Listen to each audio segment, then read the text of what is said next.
Okay, so there was a question about this motion example that I provided here, and the question was whether there is a translation implied in this picture, and therefore whether that translation ought not to also be represented in the mathematical definition of the motion.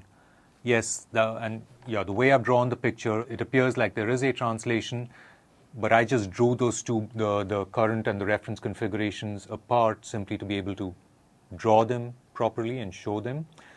So strictly speaking, if one wants to go with this particular picture, one should also add a translation, a constant translation vector to the mathematical description of motion. Okay, so to include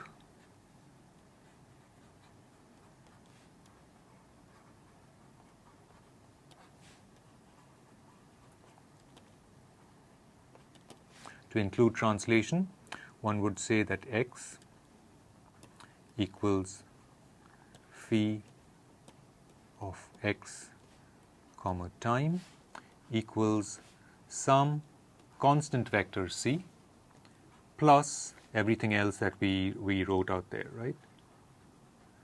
Tan gamma function of time x2 e1 plus x2 e2 plus x3 e3, right? That would be the general representation of that motion.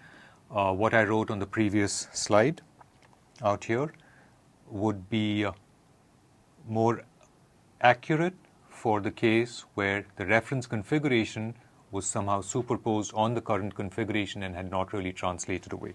But for this would be the right motion. This would be the complete description of motion, where C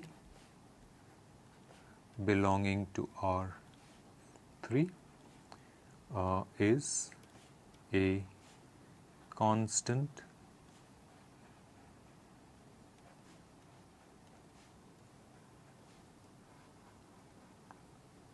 vector, right? In particular, we would write C maybe as some C1 E1, because the way I drew that picture, it was only the E1 component that was being changed.